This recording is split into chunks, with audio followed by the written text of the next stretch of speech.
Recorded live. Hello, everybody, and welcome to the Genesis Science Fiction Radio Show, a service of the BlackScienceFictionSociety.com website. This is your April 11th, 2014 edition, and my name is William Hayashi. I'll be your host for tonight, and I'll tell you, I'm very happy we broke 70 degrees here in Chicago after the coldest winter on record.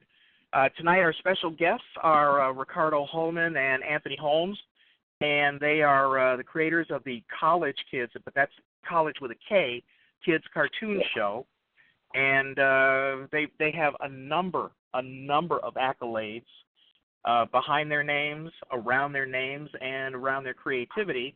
And if I'm not mistaken, well, I know we have Anthony. Ricardo, did you make it in? Yes. Can you hear me? Yeah, we can hear you. Are you on your speakerphone? Yes. Okay, let me come to your house and smack you, okay?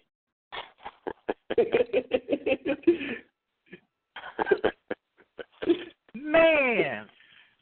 Seriously, no, you just sound better. There's less echo if you talk directly into the phone. Anyway, welcome both of you.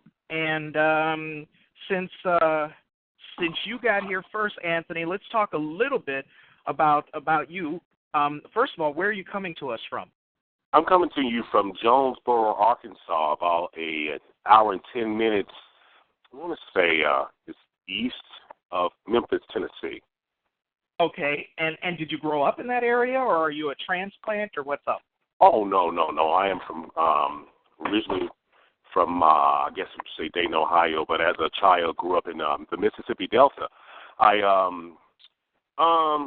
I'm from Greenville. I guess I grew up my formative years with Greenville, Mississippi, in which I went to some of my high school. Well, no, I actually grew up in different parts. My mom moved around a lot in Mississippi, but I ended up moving to Greenville, Mississippi, kind of in and out of college, not sure what you want to do thing. Spent a lot of time as a provider working for a courier service, and after a decade and a half doing that, did radio and television in the Mississippi radio in the Mississippi Delta area for about 15 years.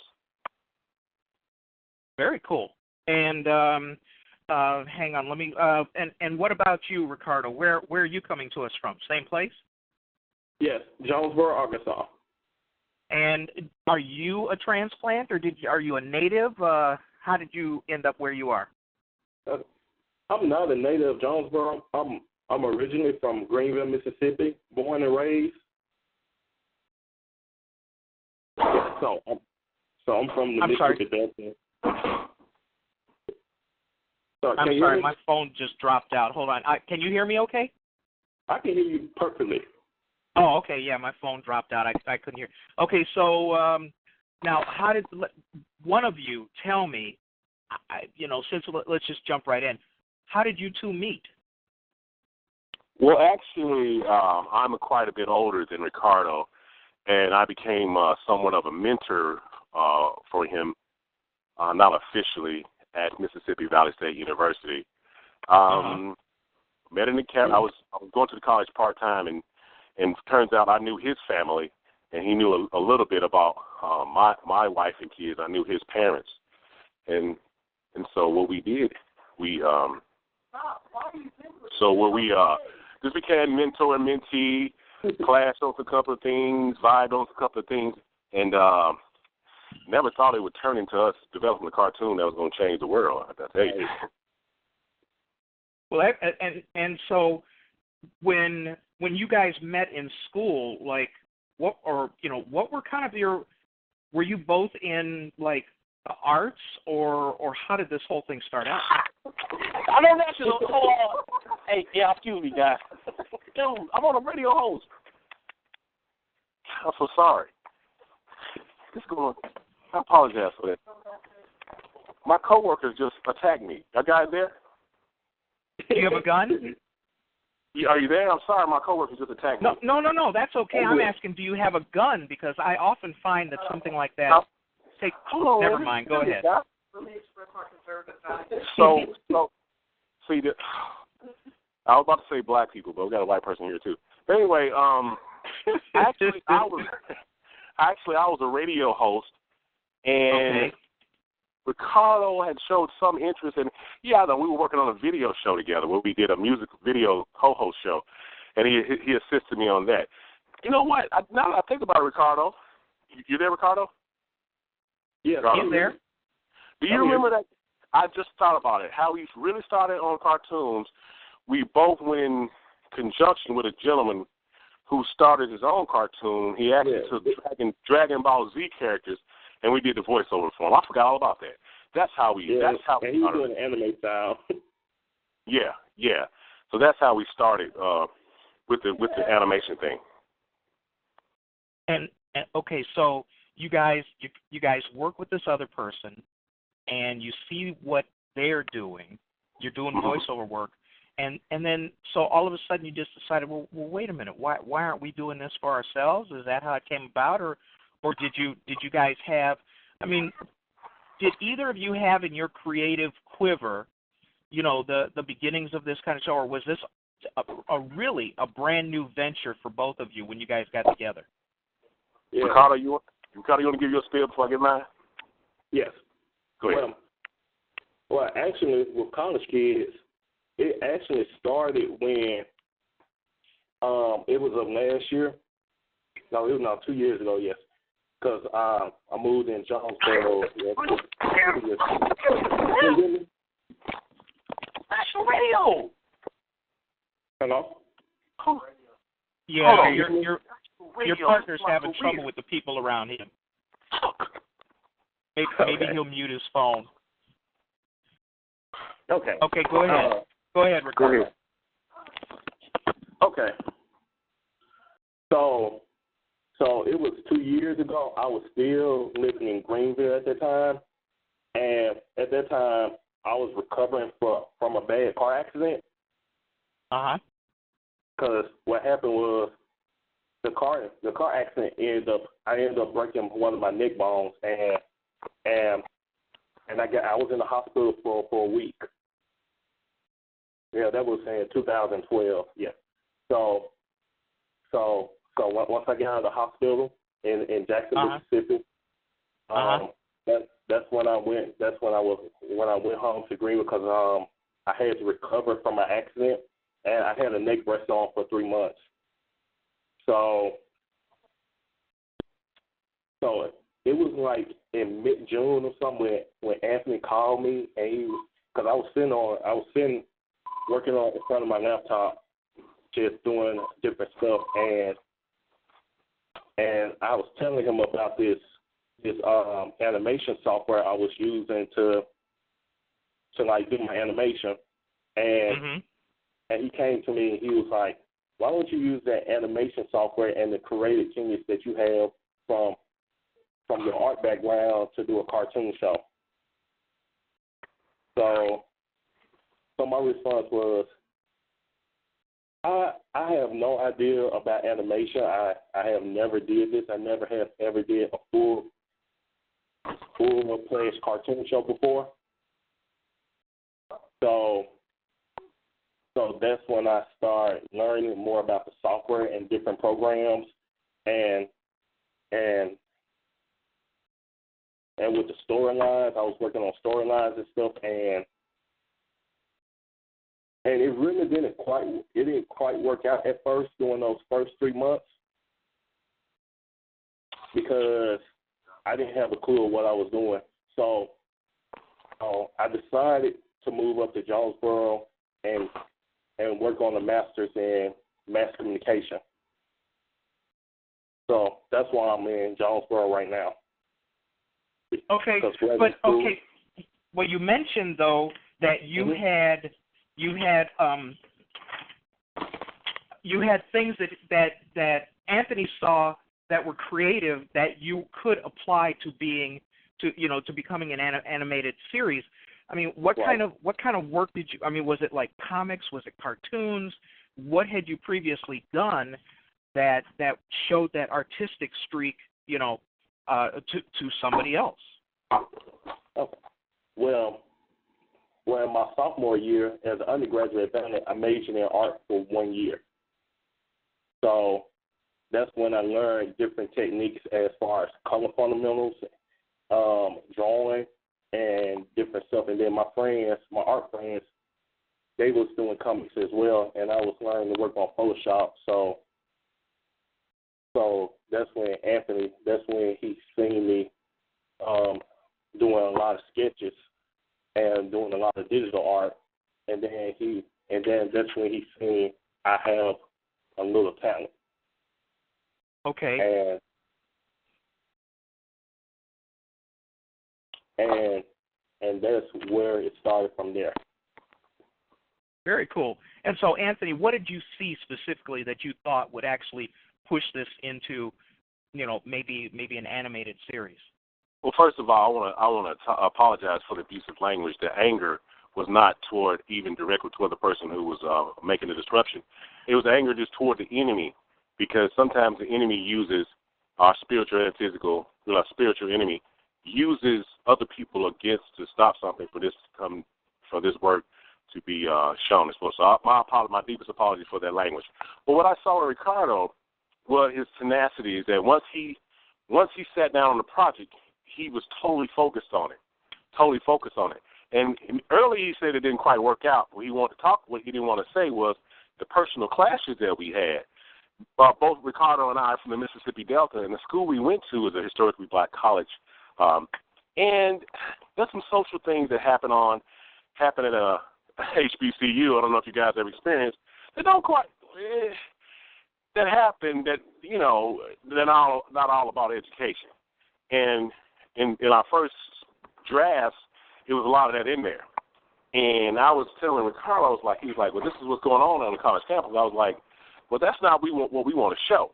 So I had to sit down with on several occasions and say, well, look at a different world changed perception. I don't know if you guys know Bill Cosby production of The Different World in the 80s. It actually almost tripled enrollments at HBCUs. People actually thought that college was a real college. So by me having being older, being more seasoned, more traveled, and I'm just older, wiser. I said, look, this is a valuable tool we can use. So we had to scrap. Oh my God, we had to scrap a lot of the earlier episodes because they were a little seedy. I'll just leave it like that. And we had a person who we hadn't mentioned. Her name is Crystal Foster. She's a playwright and a screenwriter aspiring for Mississippi Valley State, and she had also come here. She wasn't quite a friend, but she was an acquaintance. She became a friend. How it really came to what it is, one day all of us was sitting, Ricardo had came up and she said, isn't Ricardo working on a cartoon? I said, yeah, we're working on it, but we need some help. So immediately we sat down and just started hammering out a sketch. We started recruiting voice actors, and it grew into something that Ricardo and I looked at each other like, man, this can be bigger than we even thought it was. Yeah, and then don't forget about Riri, because he was the main person who helped recruit for the voices. And there's another gentleman from South African friend of ours that helped. He had experience in voiceover acting and experience in media and marketing. He helped us pull it all together. So, I mean, what it sounds like is all of a sudden you had this creative threshold that just busted out. Yeah. We use several different tools and several different techniques. One of the things that we ran across, and I had to tell Ricardo about, I knew in my spirit that this could be something very impactful, especially with my studies of different theories of communications and papers I had written, how powerful media was. I knew the negative mediated images as far as rappers and all that, the effect it had on our kids. I'm not really worried about our counterparts' kids, but I know how it affects our kids. And I had to go through a stage of research of understanding how impactful it was. My first day of grad school, I said all this stuff, and my professor looked at me and said, so what? So he made me dig deep in research, and a lot of what you see in college kids, Ricardo's use of imagery is strategic because we're trying to place positive image and even some subliminal positive image in the cartoon to make an impact on its viewers. Mm-hmm. So, okay, so you guys get the idea. You start putting it together. And it sounds like you had a lot of help along the way for the process. From, let's say, that first time you said, we can really push this out there as something animated. How long did it go from the time you decided, well, we're going to do this, to actually having maybe your first animated draft to take a look at? Reform the question. Maybe Ricardo could answer that. Okay.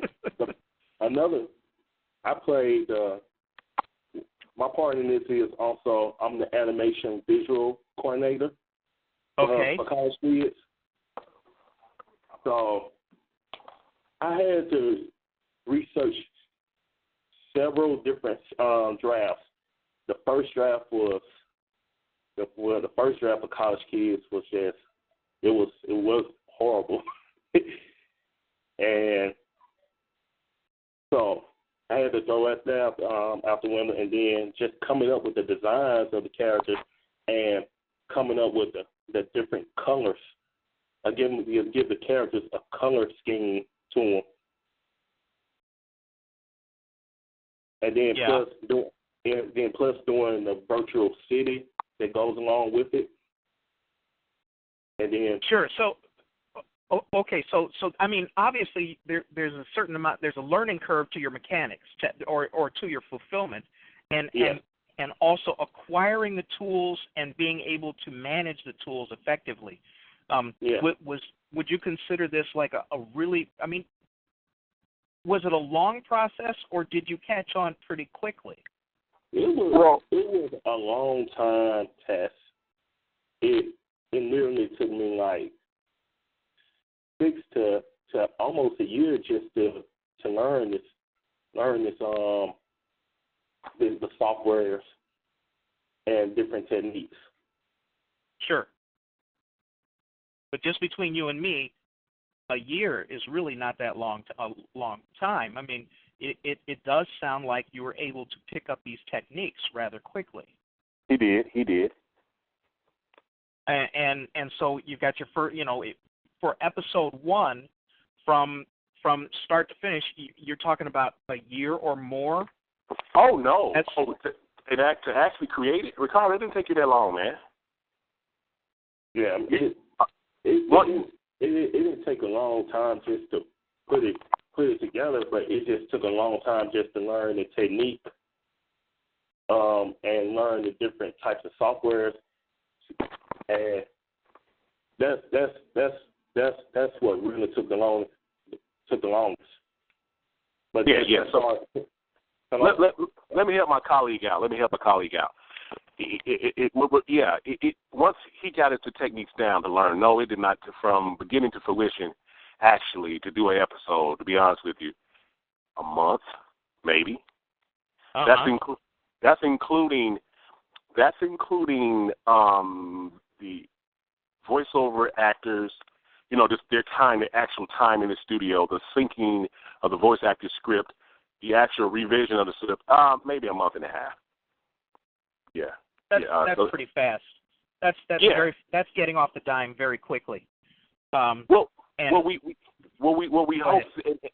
I've seen as I've been looking at a lot of different people, watching the Black Science Fiction page and watching other African American science fiction pages, if there are tools out there that could be used, and I'm so glad to be on this to reach out. Like, we can really bring people's visions into fruition if we just kind of come together on it. Me being a voiceover person, doing different voices and knowing how to recruit, and Ricardo know how to do it. He know how. I know how in video editing.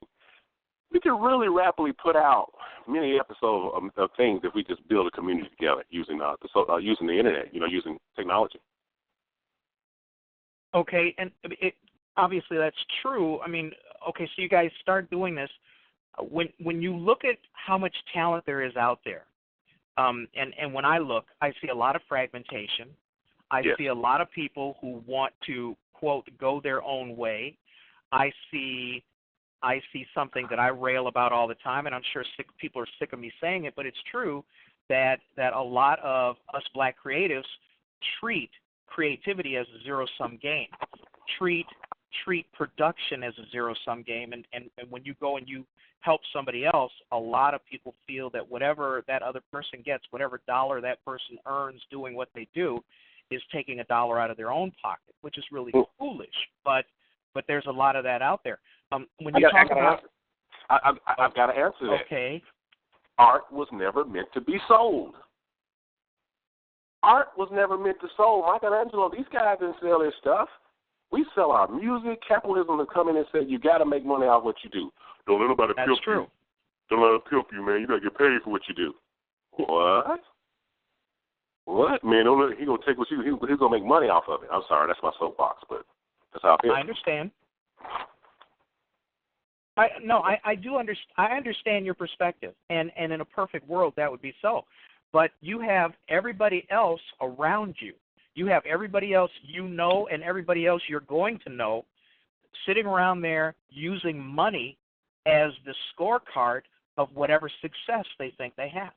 That's a tough hurdle to get over, okay? Yeah. That's a tough row to hoe, and getting over that, I think it's going to be like the Oprah thing. Oprah said about white racists in America is we're just going to have to wait for them to die. I mean, do we have to wait? Well, I'm just saying, do we have to wait for people who can't get past, the whole dollars and cents consideration for deciding their own self-worth? Do we have to wait for those people to pass on before we can build a collaborative artistic community that not only understands the purpose of art and understands the value of art, but finally looks at art as something communicative and not necessarily monetary? I can't even add that. Exactly. None of us can. No, I admit that was convoluted, but see, I mean, I would love to see, I mean, we're very fortunate at the BlackScienceFictionSociety.com website. It is a social networking site for Black science fiction, horror, and fantasy creatives. And more often than not, you find people who are willing to mentor. I mean, look at your relationship with, between you two, Ricardo and Anthony. I mean, that is a mutually beneficial, artistic, and it sounds like it's a very gratifying relationship. But not everybody looks at it that way. So you got some people you're going to have to pass by. When you guys look at what you're doing, you've got your episodes, you've got the first episode up on YouTube and things like that. How are you going to? I mean, what is your plan for your art? Oh, have you guys decided? Oh yeah, I had a master plan in the whole time. I may apologize to everyone out there who I jacked your art. A lot of people have some scientific art on their Facebook, Black Science Fiction, Black this and that. I download it on my computer, and I put it, and I make a video collage on it. And every time I go into my studio, when I'm meditating, I meditate on those images. And though they may be fictitious, I know just like, I'm just going to be real. Just like we've been grown to look at this person who we call Jesus Christ, and that picture's embedded in us. And Michelangelo's assisting chapel. You guys may be younger than me. You mean that white guy who's blonde with blue eyes who was in the Mediterranean for 33 years? Yeah, that guy. Yeah, okay, go ahead. The one that they call the Christ. And which all evidence in the world points to that it's totally fictitious, in which all biblical stories are told as a story, and we believe them, from Adam and Eve to Abram, and we believe those stories to be true. So I said, well, if that worked that way, and now I'm retraining my brain, well, I'm going to put positive images. Okay, there may be a Shaka Zulu-looking futuristic warrior walking with a rhino on his side. Okay, but what does that do to my psyche? Do y'all remember when we were kids, when I was a kid and I was in elementary school, we had pictures of Benjamin Banneker, we had pictures of Harriet Tubman, we had all these pictures around the wall along with our ABC. And I still see those pictures in my head. Those pictures were that was strategically taken away from us. because image, he who has the rules the image rules everything. That's why it's important for college kids to be successful. Now, to answer your question directly, what we plan to do is make college kids such a household name, just the characters and their antics and their day-to-day antics, and get the education, the schools to buy into it. And what we want to do is use these same characters to teach reading, math, arithmetic, true history, whatever the teachers want. We're going to go in and use these characters to teach lesson plans. And we want to target 4th and 5th graders because that's where we lose them at. Those of you who may be in the Chicago area know it's a test that's taken, IS or something. It's so funny. I had one of my students came back from Chicago, and they spent some time in Inglewood and whatever, and he realized that they build the number of prison beds based on the number of young men who flunked this test. That's where we lose them at. We lose them at 4th and 5th grade. They don't have an identity. They have white teachers, fresh out of college, teaching them. They don't have any African-American men teaching. The administrators aren't even African-American. He may be a PE teacher. That's where we lose our men at. They need to see powerful black images. And we plan to – go ahead. I'm sorry. Okay. Okay, like, for example, like with my College Kids DVD, I bought that DVD to the barbershop where I normally go to, Big Daddy's barbershop, and he put it in and let the kids watch it. And the response I get back from him, he tell me that those black kids that be in the barbershop, he was telling me that they watch it from the very beginning all the way to the end. And he was also telling me that in my cartoon show of how I bring the learning to them where they see the mathematics symbols inside the cartoon before they approach the book. So my whole approach to college kids is to not only let it be entertaining but educational as well. Well, I mean, that's patently obvious, but as we see, sometimes it's very hard to achieve. But the greatest thing about comic books is it is a direct pipeline into a child's creativity because it catches their attention right away. And as far as trying to provide positive images for black kids to emulate, I mean, one of the things that I said a couple weeks ago was the coolest part about our kids who are up to, by the time they get to maybe 3rd or 4th grade, they will only have known a black-skinned president of the United States. And right. If you don't think that makes an impression on them, you're wrong. All of a sudden people are kids are starting to think, well, he could be president, I could be president. You see little kids, 6, 7, 8, 9 years old, when they go places, they're now starting to dress up. They're putting on a jacket and a tie. So obviously providing these very positive images makes a huge amount of difference culturally speaking.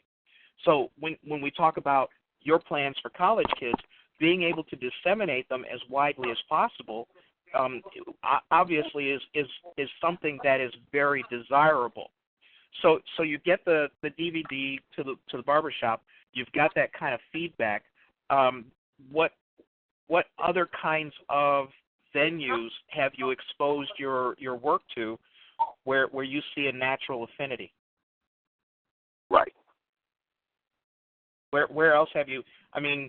Are you getting good distribution of the work? How many people check it out online?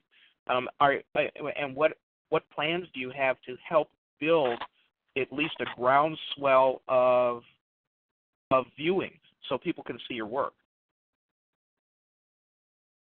Well, the Black Science Fiction Society was very helpful in helping me the distribution and help with the views as well. Mm-hmm. Because I constantly post videos and pictures on the Black Science Fiction Society, and that also helps a lot. And also the plan is to distribute it to college campuses. Yeah, what we're doing, we have a television station here, ASU TV. It's going to be the flagship station and actually broadcast it initially. We're going to go back to Mississippi Valley State University and air it. We're going to go to Jackson State University, Alcorn State, all the college HBCUs that have television stations. We've actually, Ricardo's being very humble. We actually acquired license that didn't even exist before. We forced the hand of those who different powers that be, and they actually created a license for us to broadcast the animation that we created. Is this regularly, or I mean, do you have like a regular show? Well, once again, that's what you're working toward. That's what we're working towards.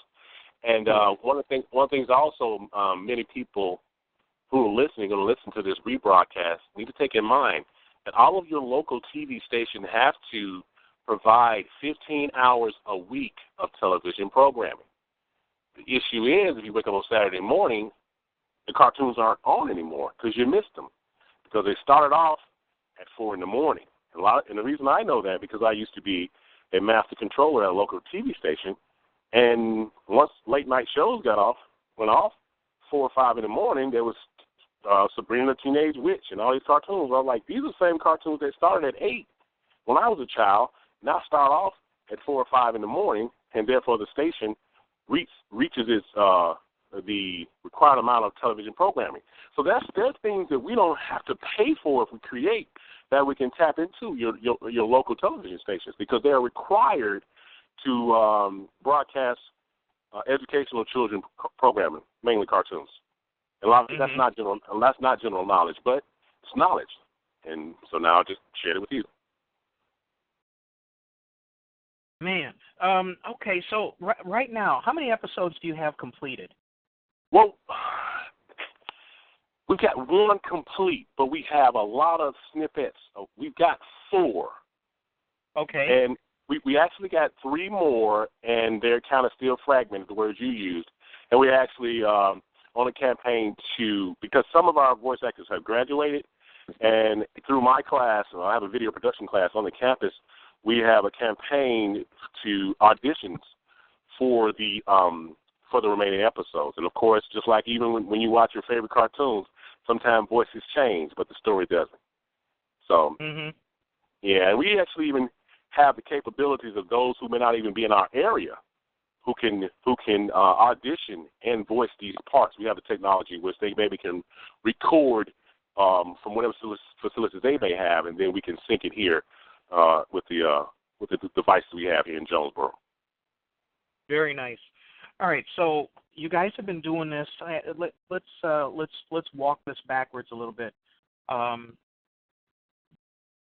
Well, let me ask this: do you have an actual production company, or do you just have the trademarking of college kids, or how are you working this so that you can build? And I use the word empire advisedly. I don't mean it like going and conquering, but in terms of your business enterprise.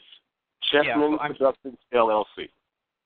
Chessman Productions LLC. And do you have a web presence where people that we can refer people to your work that way, other than just sending them to the episode online? No, sir. And that's why this kind of conversation is happening. Maybe to light a fire or a missing part that we made to have this happen. Okay. Well, I mean, I don't mean that in a way that points out a deficiency. I mean, everybody's new. Everybody starts out the way they start out, and a lot of things happen in the time that they happen. It obviously, it sounds like you obviously have not only a mission, but you do have, a viable business plan to move forward. And on that basis, well, I would imagine that you're going to, execute that plan in a way that's going to be advantageous for not only for exposure, but in terms of, milking the creativity that you guys have. Yes. Do you have, what about your support system? If you were to count up how many people are in this production, and I know that with school, using students and things like that, you have a certain ebb and flow, but is it just the two of you who are doing the bulk of the work right now, or are you slowly building up a cadre of people to move this forward? Well, go ahead, Ricardo. Did you have something to say on that? Ricardo? Honestly, the support system I see we have it right now, because I have talked with Jarvis and the Black Science Fiction Society. That's our support system right there, because as he told, because we chatted on Facebook, and one thing that he said was that as a black parent, and he said how when his child watched this and seen these positive images, he was like, this is something that black parents will buy into, and he said, I would support this cartoon show because it has positive black images. So I see Black Science Fiction Society as a support system. Well, if I can once again kind of bring home what to answer your question more directly, we are doing all of the work, and all of the legwork, all the ground, all the technical work, all the work. The issue happens when you bring other people in. You get comments like, "Hey, I'm going to D.C. I can pitch it to BET." That wasn't in the plans at all. I don't want to pitch it to anybody. That's how people say they want to help. I have a cousin who's in, that's the same old thing. I've been through that with rap music and production. So we are the system. We are a point blank period. Well, that makes sense because, again, it allows you to maintain, quality control.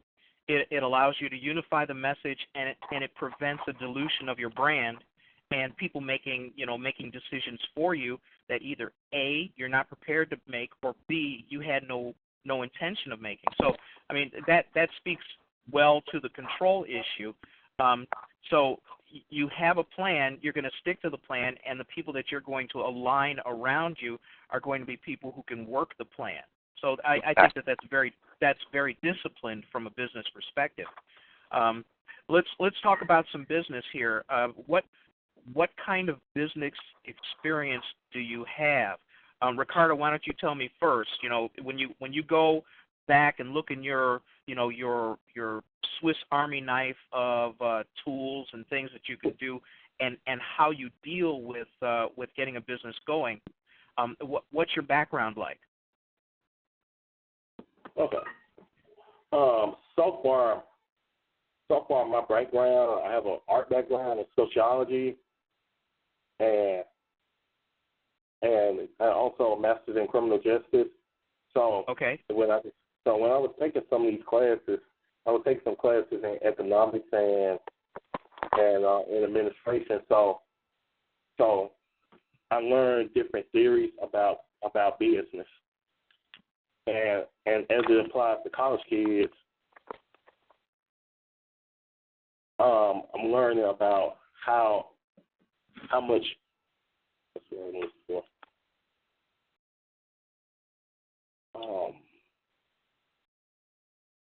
Well, I don't have much of a business background, but I'm learning as I go along. Yeah, I mean, many of us do. I mean, when I wrote my first book, I didn't know a damn thing about writing. I didn't know anything about publishing. I didn't know. I mean, but I didn't let that stop me from doing. And it sounds like, okay, so you haven't run a Fortune 500 company. That doesn't mean jack in terms of you continuing on and making whatever you're trying to make happen. And what about you, Anthony? I mean, I understand you've done, you've done a lot of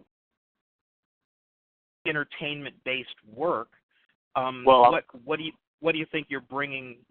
What of that are you bringing forward? Well, not only is this not entertainment, I've actually been a music director at a radio station, a program director of a radio station. I've been in sales at a radio station. I actually built a low-powered FM station for a church that I belong to. Actually built an actual station. Actually came up with a plan to build a station, actually network with many people in the radio business and television as far as distribution, production, editing. I've been in sales for a number of years, selling radio, some television, and also men's apparel and what have you. So that and customer service is what I've been doing on and off. I actually worked at United Parcel Service and also was in customer service at United Parcel Service, learning to deal with a variety of customers from different backgrounds. And I've been also working many after-school programs with young people, different grants, achieving goals from teaching the GED, keeping track of the young people from start to finish, once we start to things like that. So those are some of the things that I've done as far as in the business world. And when you look at your body of experience, what experiences that you've had previously seem to be helping you the most in building up? Essentially, what you're doing is a startup. So, when you look at your experiences in the past, what are some of the things that those experiences have taught you and lent assistance to in putting this together? The power of imagery, the power of how to strategically use messages, learn the psyche of a people and how people work and how people think. Several things. What else can I add today? Knowing both sides, kind of like Joseph. Not Joseph. Well, Joseph did the same thing. Abram, the character they call him Abram, when he went to the house of Egypt, there's some things he picked up in Egypt that he was able to take back and set his people free. Me coming from a predominantly black community and, almost all black, and being from HBCU and being thrown into PWI and learning to think more analytically as far as cognitive, because we as a people think cognitively. So most of my life I thought cognitive. Now I'm able to use analytical and intuitive rational thinking in creation as far as, hey, that's maybe cool in your community, but let's show the other side of it, So I think more of the education parts. My education here at Arkansas State helps me in my creativity and bringing college kids to football. And for you, Ricardo, since you, it sounds like you do a lot of the work on storylines and things like that. How is it that your creative side manages putting together the stories, putting together, maybe story arcs, characters, and things like that? Where do you dig deep to get all that done? Okay. Well, usually I like to listen to some music or meditation or stuff like that. And usually when I come about the storylines and the characters, I think about some of my old days when I was in college and think about some of the people who I interacted with. And with the first episode, it's called Did I Get Accepted? So I was thinking about when I got straight out of high school, I was worried about what type of college I would get accepted in. And some colleges are hard to get into. So I was just thinking back from when I was in high school to all the way to my senior year in grad school. So I draw it off of a lot of my experiences that I had in life, especially coming here to Arkansas State, coming from a historically black university to a predominantly white university.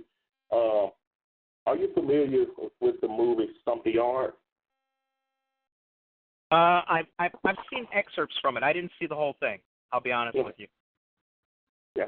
So from seeing the a little bit of what you've seen of Stump the Yard. What were your opinions on when you've seen Stump the Yard? Just a little bit of what you've seen, William. Mhm. So it sounds as though you kind of build up your storylines, you build up your characters and some of the situations, from your own life. Yeah. With that, that would be fair to say, right? Yes. And which obviously brings you a level of realism too. An automatic level of realism since storylines are kind of ripped from your life. Your own personal headlines of today. Do you have trouble at all creating? When you created this world, when you started out with your creative universe, and you said, this is what I'm going to write about. When you first started doing that, did you have any trouble, trying to figure out exactly how you were going to pull this off? Or did you know, well, look, I've got all of this experience. I've seen all these crazy things in my life. It's going to be easy to take those and bring those out in this creative universe that I have put together. I mean, at the very onset of your creativity, was it an easy process, a hard process? Did you have to get into a groove? Give us a little idea how you built up from that. Okay. I say it was like a year ago.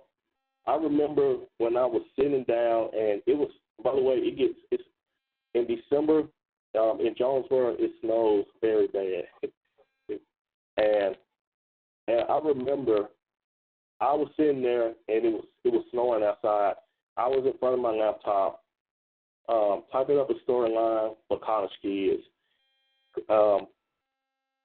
And I was coming up with all the different character profiles first, and then typing up the story. And that was just coming up with the characters and writing it. That was hard. I usually like listening to some music because that really helps me to get into the groove. And then translating that to visuals, then plus music. That was the hard part, translated from the writing aspect and the storyline to the visual effects. Okay. The visual effects was the hardest thing to find because you have to include so many different elements. You mean to tell me that when you were creating this, you were also doing a soundtrack at the same time? I was finding the music as well. And to my surprise, I found this website where a lot of artists donate their music because they want the publicity, and I was surprised that a lot of artists would donate their music to let you use it in the video soundtrack. So sure. So now with the online community, more people are willing to share and not worry about copyright. They want to share to get their name exposed out there. So I was very fortunate to find the music for college kids. I was very fortunate. And now, I'm sorry, Anthony. Yes. Oh, okay. With what you do now, are you still currently doing, some of the, you're doing DJing and things like that? Of course. You're still in media? All right. So, what do you think currently? What you do? How do you think that's going to help in terms of moving this, moving your mutual project forward? I feel like night. Well, once again, using my influence at ASU TV, using my position as a adjunct college professor, using my connections with the television stations I work for in the past. My brother in Miami actually works for a television conglomerate in Tallahassee, Florida. basically, I guess you would say using my professional educational connections to as far as distribution.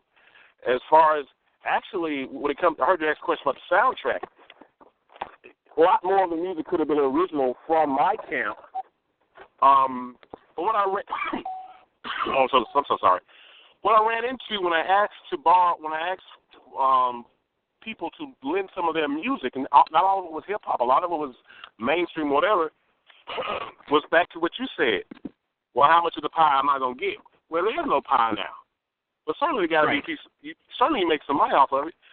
And I don't want to try to sound like a con guy or try to convince a person to, like, if you win this song that you're creating, can I be real, brothers? This song that you're creating for street cred, I mean, this could be that same song could be a part of something that could change the nation, change the world. But a lot of producers on the, I hate to say street level, a lot of guys who go out and get home studios just want to make that next rap hit. And I built like 3 recording studios, and I tell some for education, some for private use, and I'm telling these young people, like, you can do sound scores for TV and radio and movies, but that's a battle I just stopped trying to fight because they don't see any African Americans doing jingles. They don't see any African Americans doing soundtracks. But I'm looking at the white boys. You look at the Mix Magazine, Remix Magazine, Computer Musician Magazine. They're at home creating complete scores for movies, Lord of the Rings and all this. Things that used to have to take whole orchestras. Somebody said, hey, well, I'll go get a MIDI keyboard, get a big library of loops and samples, and they're making a lot of money. Yeah, but, I think that is that deficiency, okay, that ignorance is born of, a lack of education or a lack of awareness, because so many. I volunteered at school, and these guys were, and it's a religious school, and these guys were coming into the computer lab to go in the special closet and get out the sound equipment for their Wednesday chapel. Mm-hmm. So they're wrestling these speakers and this amplifier. I said, are any of you guys interested in pursuing a career in music or anything like that, or are you just doing this, because maybe you get some special consideration at the school? And they kind of laughed, and I said, let me tell you something. We're hiring a sound engineer for a movie that I'm doing later this year, and we have to pay him $250 an hour. And they stopped dead in their tracks. Mm-hmm. I said, and you know what they're doing? They're just recording the sound of the movie. Get out of here, man. And they couldn't believe it. They just couldn't believe it. And they had never heard of anything like that in their lives. And I said, yeah. And you know how much equipment, how much they probably spent on their equipment? He probably spent $1,500 on his equipment. He's got some wireless mics. He's got a really nice little portable digital soundboard.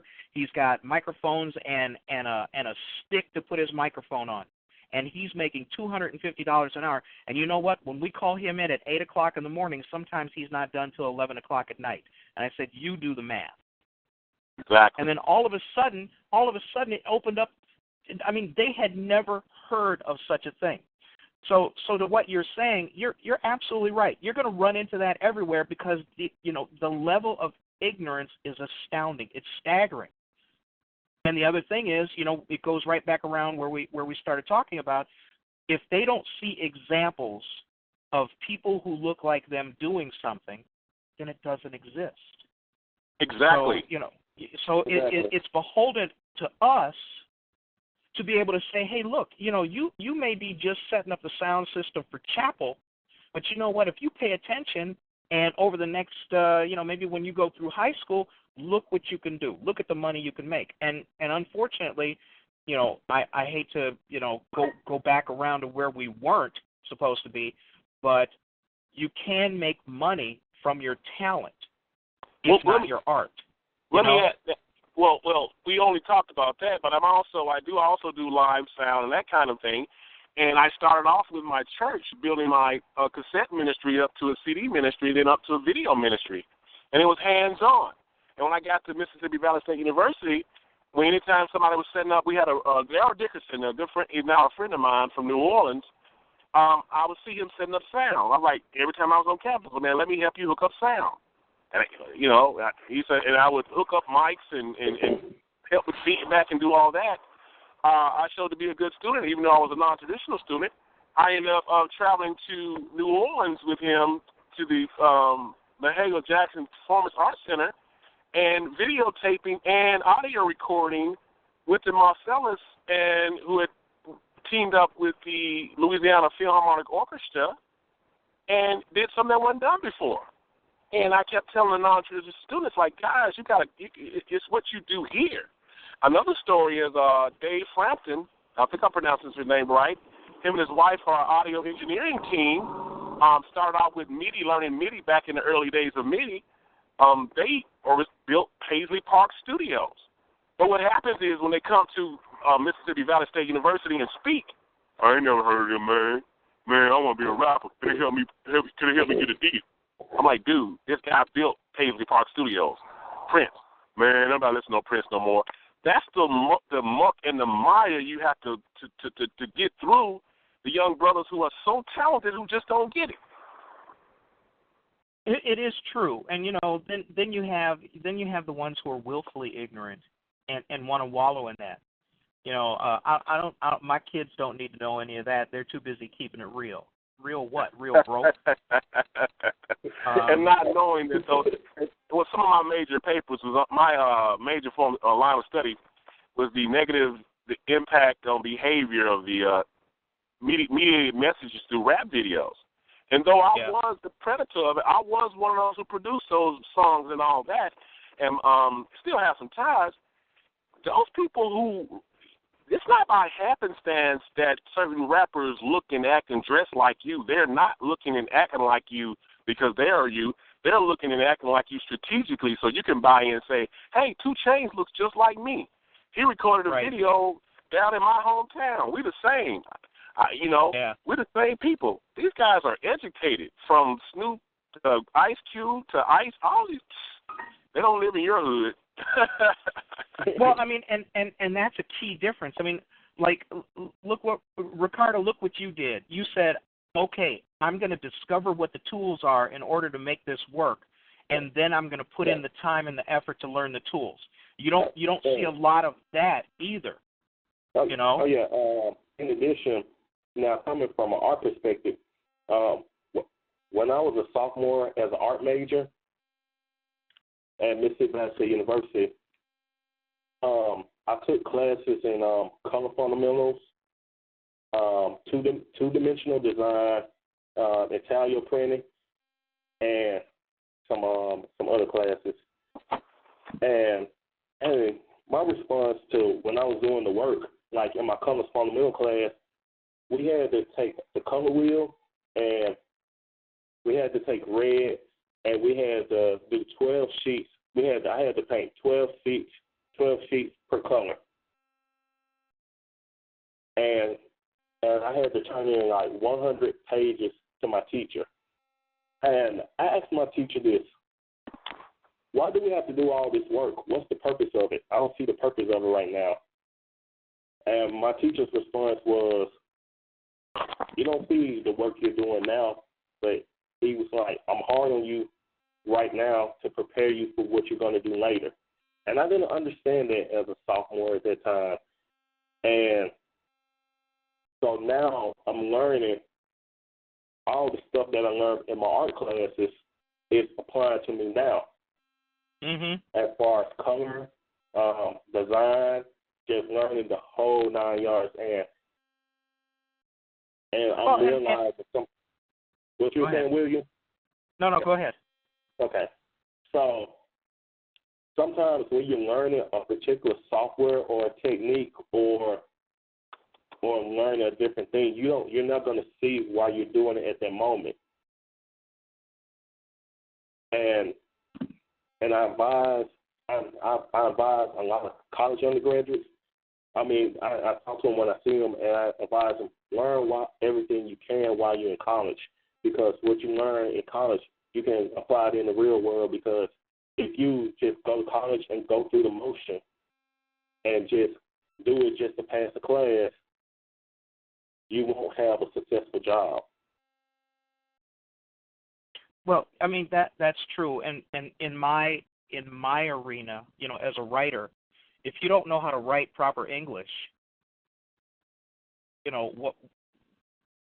how do you plan on managing putting together works that matter? If you don't know the right way to do things, how can you break rules? If you don't know the right way to do things, how can you successfully apply your creativity? If you don't, it's like getting in a car and trying to drive a Formula One racer on your first outing. It doesn't make sense. There's reasons to learn your trade, to learn your craft, and to learn the fundamentals. A lot of people don't want to learn the fundamentals. Like you said, here you are having to do these 200 sheets, and you're saying to yourself, wow, this is not making any sense to me. And even probably when he said, well, this is going to help you later, you're going, yeah, right, later, okay. But now that you've actually pushed yourself, you're a self-starter, you're a self-trainer, you're self-motivated, now you understand learning the fundamentals in order to be not only creative but as effective as possible in applying your art. So exactly. These are things that are tough to teach kids. Kids have shorter attention spans. They have entitlement issues about what they should and should not have. They have entitlement issues about what our expectations should be about them, and a lot of times it's not easy to convey to them that there are certain things you have to do in order to get by. There are certain things you have to do in order to excel. There are certain things you have to do if you want to have your dreams come true. Well, you're going to have some sleepless nights, and that's a tough thing to convey. But those are the important mentoring things that we have to convey to them. I want to add real quick 2 quick examples. 2 young men who we knew, and this was before I even approached Ricardo, that I knew when I actually had this vision to do such a thing as far as the animation. One guy I heard on campus was a writer. And I go we met in the lobby, and he pulls out this doggone novel he had been working on for years. And I go like, well, dude, why aren't you an English major, whatever? And he was some other than an English major. I was like, and what he would do, like a lot of us, we don't want to go through formal training. We want to run to our dorm rooms. We want to do our own thing. I'm gonna do my own way. It's just like the musicians who use FL Studio to produce rap music. And I never forget, I was in New Orleans, and a young guy who was a producer said, he was a white gentleman, he said, here's the issue. There's nothing wrong with using FL Studio, but FL Studio is just a tool. And many people who have gone to art institutes such as Full Sail and all these things, and they don't want to learn audio engineering. They want to make beats. I want to make beats, man. Okay, well, let's get away from the street vernacular of beats. You do understand that all this music that you're creating comes from loops, and all those loops come from some instrument. That you have to learn the concepts or precepts of music to truly be a musician. You're just, not to marginalize what the young men are doing, but they don't understand. They don't understand the science behind creating this music. They are very creative. They can take this software called FL Studio and make wonderful music by arranging what's there. They can't play a string instrument, and they're not in the band, they're not in music education, because they don't want to go through the formalities of what the discipline, music or art or anything else may teach them. And even at my age, I had to go back and learn some fundamentals. As you talked about screenwriting, if you guys have not been familiar, what's his name? Ricardo Keith Wilson. Is it Keith Wilson? Keith Wilson. Ricardo. Keith Young. Keith Young. It's Keith Young. Are you guys familiar with Keith Young, who has this DVD series out that traces every superhero story back to Egypt? Are you familiar with him? I've heard of him. Yeah. I have. Yeah. Research him, and if you get a chance to get on one of the DVDs, he goes back and tells every story, the story of the hero, him becoming, realizing he was called to be the hero, realizing he's the hero, the people in his village don't think he's a hero. He goes off to, finds a supernatural person, intervenes and says, hey, here's a superpower you have, maybe a lightsaber or a sword or whatever. And it's basically the outline that people who write learn how to write a heroic story. They may deviate from it, but there's an outline, there's a science, there's a concept and precept behind it. So some kind of way we have lost that part to understand. We have to get hold of the basic fundamentals of writing, of drawing, of producing, preaching, everything. I'm not sure why we miss it, but at an older age, I had to learn it. Well, if I can ask, how old are you, Anthony? I'm 48. Okay, and how old are you, Ricardo? 26.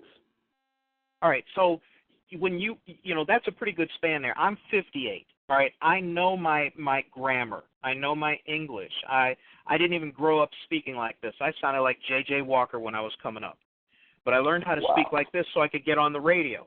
I learned to speak like this because white folks weren't going to let me get on the radio, or at least not on the stations I wanted to get on, if I didn't sound like this. So that was me doing my fundamentals and doing my due diligence.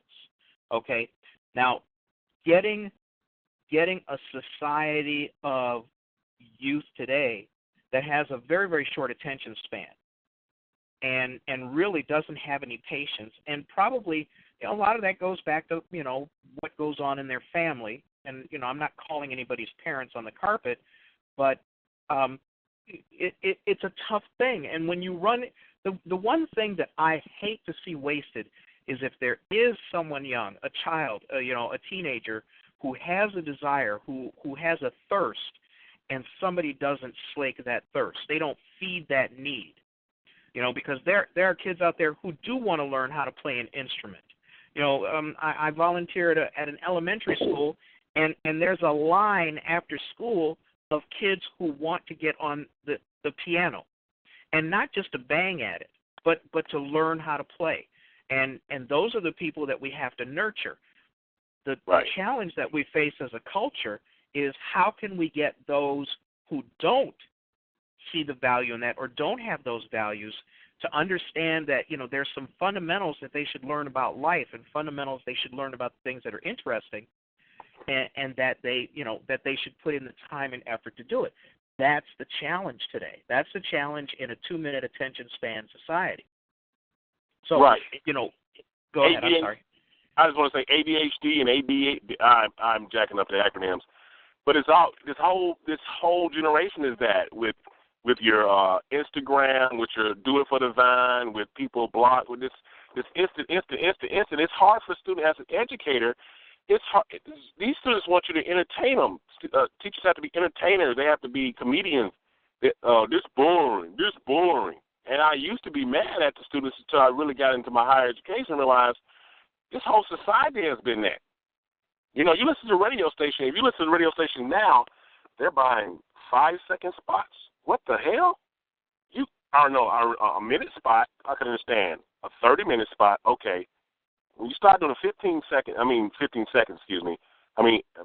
increments in seconds, and then we look at a 15-second spot, now you're doing a 5-second spot, brought to you by your local area. Like, what? You just paid for 5 seconds. Well, there is a scholarly reason for doing that. Let's just take internet. Since so many people spend so much time online, the average person decides in 3/5 of a second whether they're going to stay on an internet site or they're going to click away. 3/5 of a second. So, and then in terms of media today, let's talk radio and television. Your people are fighting, as you said, for seconds of the consumer's eyes. To try to get them to either look at an ad or not fast forward through one if they TiVo, things like that. We've become so impatient and so needful of instant gratification that trying to get somebody to read a book. I was the dumbest person in the world to decide at my late ass age to become an author. Because nobody's reading. All right. When I say nobody, I say few few people are reading, and then look at the crap they read. What was that? 50 Shades of Grey and oh my God, I don't know. The African American lady the African American girl who writes all this, mind porn. I can't think of her name, but exactly. And so here I am trying to think of, well, how do I get people even exposed to my work? And then you go to newspapers. Newspapers are practically dead. Basically, they are a medium for advertising and coupons, and I guess the obituaries, because a lot of newspapers don't put the obituaries online. That's how they draw people to the newspaper. And so our kids are the result of our impatient, immediate gratification culture. And they're you chat with them online, and you put a reference in there, in your discussion that's over a year old, and they go, well, what does that mean? And then you end up having to spoon feed them because nobody wants to find out for themselves anymore. Exactly. It's tough. So, you guys not only you've got a great medium in which to create your message and pass your message on.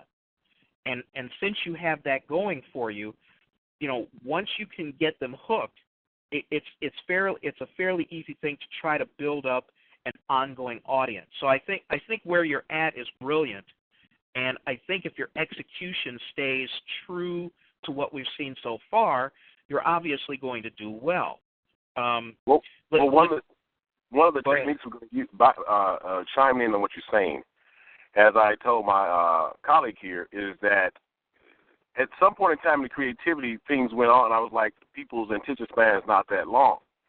And so us not having complete episodes done is not necessarily a bad thing, because we have enough of a certain scene. Well, to give you, just to let you on a little secret, I also produce a video show going back to like Live in the Den with Tigger, 106 in Park, on that kind of format, actually introducing video. If you even notice on BET now, BET isn't even showing the whole video now. They don't show the entire music video. Yeah, but that's two things. Part of it is the attention span, and part of it is the engineers don't know how to work their stuff because they can't read the manuals. I'm sorry. Go ahead. I didn't mean that.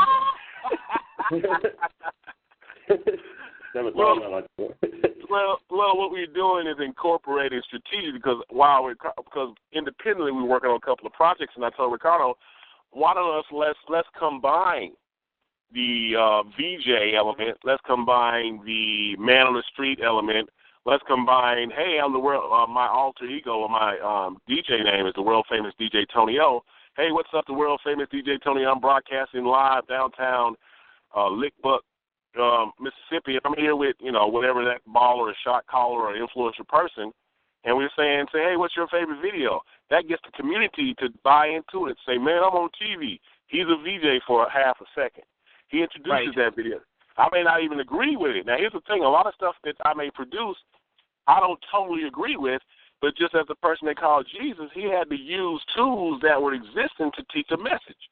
So I can't fight against the total grain. So the Big Show, which is the name of my show, incorporates the man on the street, the VJing, and strategically, and then gives you a hint of college kids. And also those who lend cartoons to us to say, here's let's say Afro Man. Here's Red Origins. Here's a sneak peek into something you never even thought of. But I'm not pushing it. I'm just like, here it is. I tell you, have you guys seen the Black Panther, when the Marvel and BET collaboration? No, I haven't. They don't let me have cable here at at my house. No, I haven't, but I have heard about it. Yes. Okay. Go ahead. It's a 5-part episode, broken into 5 parts. BET and Marvel Comics came together, and brother, we've got to exchange numbers. We can exchange them over Facebook. I really want to talk to you and our host and whatever, and to really connect on some things. You guys, I want to say that before we run out of time. But Marvel Comics, if you're familiar with Storm from the X-Men has a boyfriend. His name is I'm not going to protect. I can't remember his name. Nakata. I can't pronounce his name. Anyway, I can't remember his name. But he's a superhero. It's called the Black Panther. And he actually, in the episode, whoops Captain America. And Captain America, of course, is Captain America. He's a white-blooded, all-American hero, super soldier. And in this episode, also, the X-Men falls short and a lot of others. And I don't think white America knew how impactful that would have. Well, watch. If you watch it, you feel empowered. When you watch this, it's on YouTube. When you go on YouTube and watch the Black Panther, you'll be like, what? Why haven't I ever seen this? They actually banned it in the U.S., man. Marvel Comics and BET came together and did a 5-part series about 23 minutes apiece called The Black Panther. It will blow you away. Well, I mean, in America, there's only so much entertainment that they're going to put up with. One of the things that it's interesting to see is in this latest iteration of Captain America, the movie that just came out. What is that? Winter Soldier. Winter Soldier, yeah. Yeah, you have Anthony Mackie in there stealing the show. Yeah. And the thing is it's not that we're not entertaining, and it's not that we cannot excel. But there's been a pretty big backlash in America ever since we had the nerve to elect a half-black president. And there's a whole lot of people out there who have they have lost their minds because the election and re-election of this president has pretty much given lie to the notion of white exceptionalism in the United States of America. Preach, brother. So I don't want to get on my high horse, but in terms of the kind of entertainment we're going to see, it's still tough for black-themed entertainment to be funded. Okay, it's got to either be self-funded or it's got to be so innocuous that nobody is offended. I'm sorry, go ahead. Exactly. No, I just want to say, if you look at Red Tails, very underly advertised, wouldn't push, but when you watch that movie, you was like, damn, these were officers. They were second-generation college boys in the I almost cursed there. In the 1930s. Late 30s, yep. Late 30s, you had second-generation African-American college graduates. Yeah. Like, what? And in 2014, I'm going to school with and now teaching first-generation blacks going to school in 2014. But we are watching the movie, and all of a sudden, wait a minute. And the worst thing about Red Tails is that nobody in Hollywood would fund it. Wow. George Lucas had to self-fund it, and had to pay for the marketing and everything else, which is one of the reasons why it didn't do as well financially as it could have. And one of the things, I went to the red carpet premiere here in Chicago, and not because I'm a big shot or anything. I had someone who had tickets to go, and there was about a half a dozen of the original Tuskegee Airmen who were at the premiere. Now, how cool is that to meet these guys who had the most envious flying record of anybody in the United States Air Corps, in the Air Force or the Army, and yet, we still get short shrift. You have George Lucas going, I can't get somebody to fund this. I'm going to have to mortgage my house in order to make this movie. Right. And so right. It's a tough dichotomy being a black creative at that level, or having any kind of endeavor like that. And what's nice is you've got tools now that you, Ricardo, have learned, and tool and talent that you, Anthony, know how to exploit, because you've got the networking skills down and you've got some pipelines to here and there. Because if you had to do it on your own, or if it was 20 years ago, I never would have heard your guys' names. Nobody exactly. would have. Nobody would have known a damn thing about you guys. Well, here's another thing you gotta. Okay, first of all, stop with the. I'm just trying my best not to. Stop with the doggone abuse of social media. Okay, your boyfriend broke up with you because and your baby mama blocked. Let's get rid of that. Okay, yes, let's use social media as a tool. It's a tool. Okay, if let's be honest, if you're gonna go and download the latest, oh man, I got the latest new movie that ain't out yet. You know, I got this software to do that. If your morals and ethics say that go download Sony Vegas, go download Adobe Creative Suite, learn how to do Corel Draw, learn if you know you can make a beat, learn to do what our counterparts are doing, and they paying is going. I'm telling you, they are not learning more than you can learn on your own, but put some effort toward it, and then think, hey, why don't I go to college in creative and graphic design? The issue is our mamas and our daddies telling us, you know, they got to make a whole lot of money. I'm going to go work for DC Comics. DC Comics ain't going to let you in. They ain't going to let you in. You know, and it's not just that. It's not just music and art like that. Every black person I know in Chicago that I've met since my first book came out, you know, who calls himself an author, has said this to me. You know, they don't anymore. At least in the last couple of years, they said, you know what? I got this book. I got it done. I self-published it, and all I have to do is I'm going to get Oprah to have it in her book club, and then I'm going to score. And I'm going. First of all, Oprah doesn't read her books. Oprah got a white lady to read her books. Okay, so shut the hell up. And second of all, if that's your path to success, then you're on a dead end. Okay, you're on.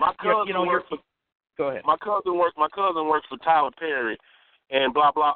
No, you'll be the next Tyler Perry. Tyler Perry brought his plays to Greenwood, Mississippi, and wouldn't nobody hardly go. Tyler Perry would save his tax.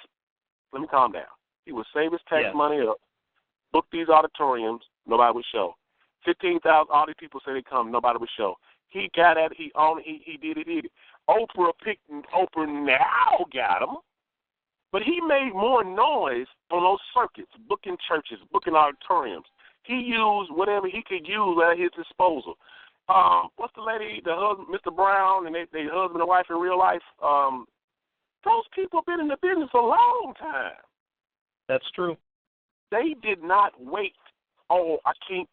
I rarely post Facebook messages, but I had to post something. I said, many of us think because we have a piece of paper that gives us special powers.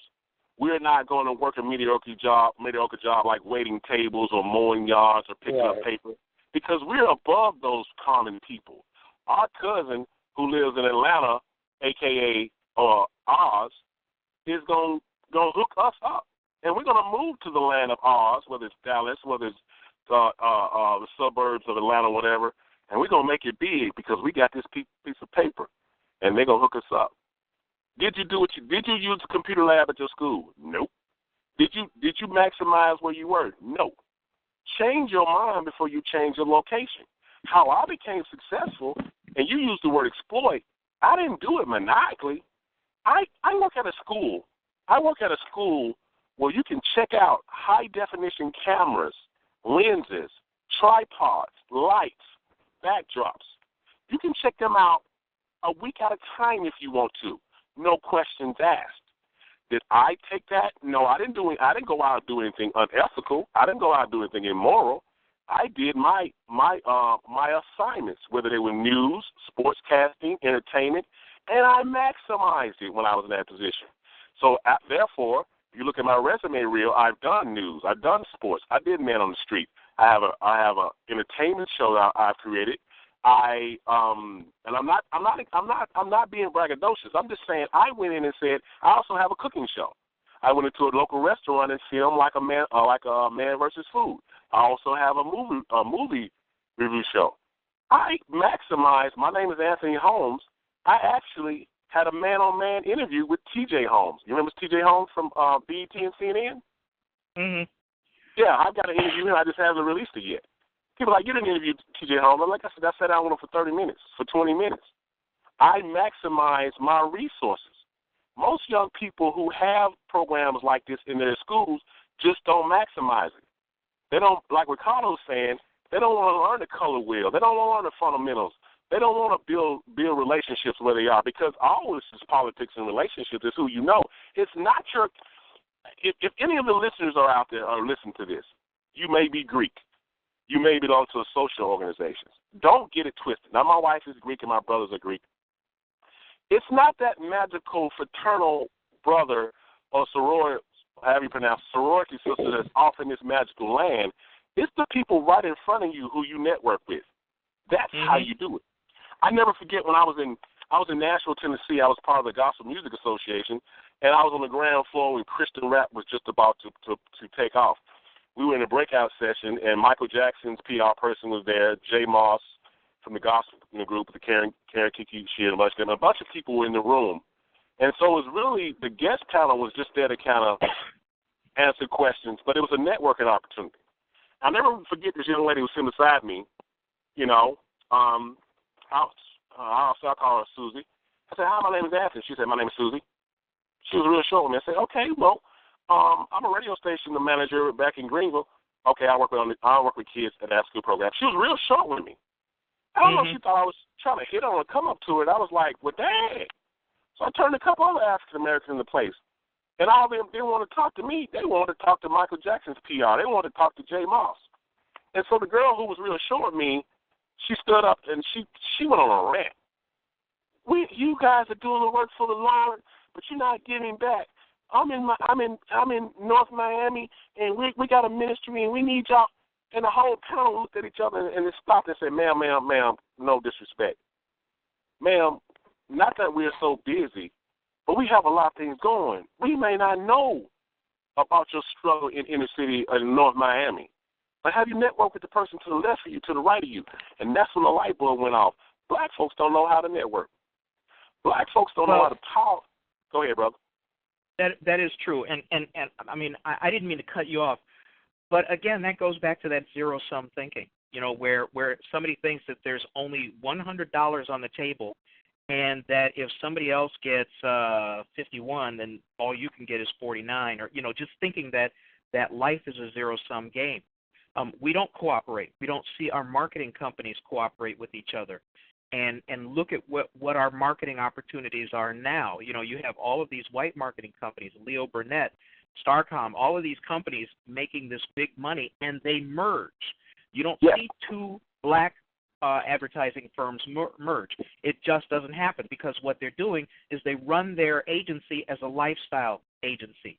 You know, basically they're taking care of their lifestyle, they're paying for all of their perks, and that's what it is. So we don't mentor. We don't help. It's a very rare circumstance where that happens.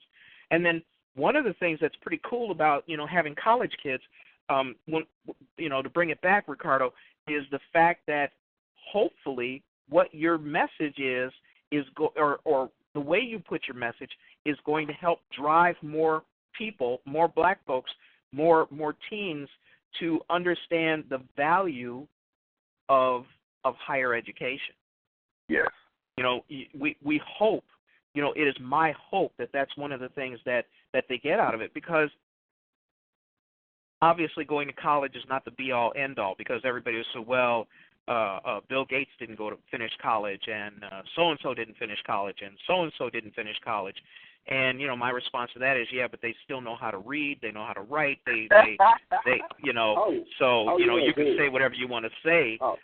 But that, I mean, when you write your stories, you know, when you're putting together your storylines, Ricardo, is there are you going to, you know, kind of maintain an emphasis of the value of education, but not in a preachy way, but in a sneaky ass, they don't know what the hell you're saying way. Then all of a sudden they realize, oh man, I just thought about going to college. You know, how are you going to bring that forward? Well, what I would do is I'm putting different concepts in there and show how you have to work hard, and regardless of what you do, and with education, education means so many different things, and right. And the thing I want black children to realize is when you go to college, you're going to college more than just to make your family proud or just to stay or to be a first-generation student. Because that's oftentimes, with some black students, that's what they go to college for is, I want to make my mom proud and I want to go get a good job. I want to do this, but then once they graduate and they can't find a job and they end up working a job at McDonald's, Burger King, or minimum wage jobs, or they can't find a job at all, then that's when the depression would come in and be like, why did I go to school? Why did I get this education? And it's because, like Anthony was saying, like, we don't, like when I was an undergraduate, a lot of times I didn't listen to them on a lot of things, and when I graduated, I couldn't find a job, so I got into that college graduate depression. So I just want young black kids to look realistically, just to show you have to go to college for a purpose. You can't just go to college just to say, I'm going to college. or because college is going to magically open a door for me. I mean, I'm very frank with people. You know, one of the things that I practice usually a couple times a week, because you don't know what's going to happen. You just don't know. You don't know if, like, for me, what if the bottom falls out of the IT industry, or you know, they come up with some sort of Google Glass where they embed the computer in your brain, and you know, then IT guys are passé or whatever. So there are certain fundamental skills that I use, you know, that I practice on a regular basis in order to forestall complete irrelevance. And there's two big ones. One of them is I practice the phrase, "Would you like fries with that?" And the other one is, "Would that be paper or plastic?" Would you like paper or plastic? Because you have to be prepared. Yes. And I say that as a joke, but you know what? If you have to take a job, okay, to pay your damn bills, that's what it is. It is not a statement of your self-worth. Okay? The job doesn't define you. The job doesn't define you. Exactly. It's a gig. So, you know, I know, I mean, first of all, one of the reasons why we have the rampant depression when kids get out of college now is more often than not, they're between $50,000 and $250,000 in debt. Yep. Okay? And when you walk out that door and you got that little, you know, nice shiny piece of paper, and as you walk out the door, you realize, ooh, the moment I step across this threshold, the clock starts on me having to pay this back. That's a tough one. And there are not a lot of jobs out there, and the reason why there are not a lot of jobs out there is by design. There are certain people who are invested in making sure that blacks, Latinos, anybody who's not white is struggling so much that their desperation will lead them to do whatever job they can get at whatever rate some big-ass corporation decides to pay them.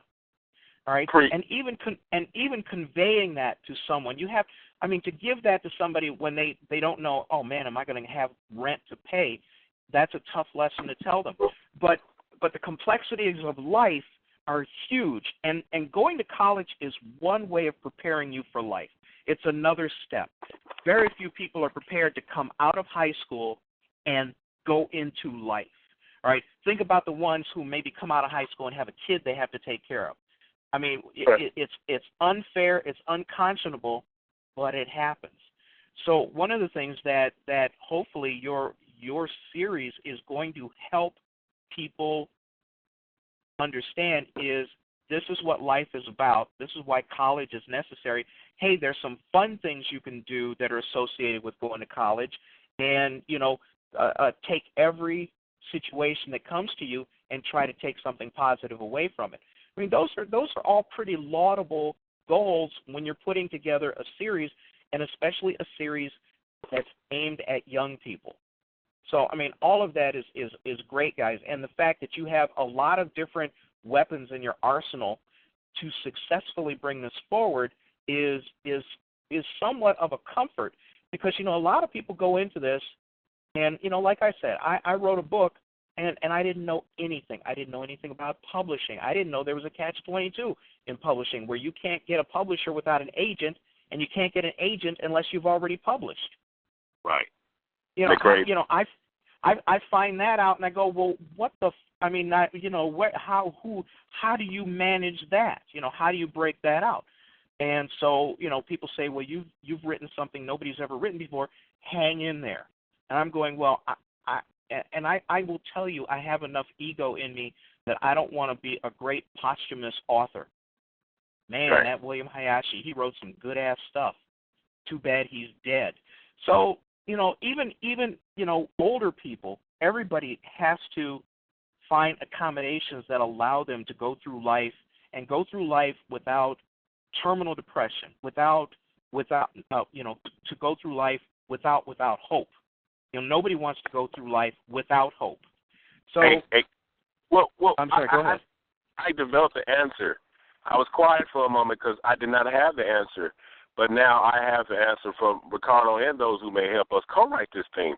We're simply going to address those issues because we're going to follow the progression of that character. Because if you look at it, some of those characters are freshmen, and you all, you know, the other episodes actually have students who are later in their college career. It's going to be professors. You're going to see it because I'm telling you, and those who are listening and who are going to follow college is going to see it too. We're going to be saying, hey, how's your internship going? Well, I ain't got no internship. Hey, so how's your internship going? Well, my internship, well, son, you know, to be a professional, you know, here's Uncle Sam is saying, hey, college is not enough. Where's your internship? Do well at your internship. Hey, what are you going to see? You're going to see the college kids' clothing begin to change. You're going to be beginning to change from the urban gear, because we have some urban-looking gear, to actually, hey, man, what's up with the shirt and tie? Well, man, if you're going to be a businessman, you got to dress like a businessman. Yeah. Go ahead. See, and all that's great. I mean, I sorry to interrupt, but see, you know why that's really important? I'm going to tell you something historically.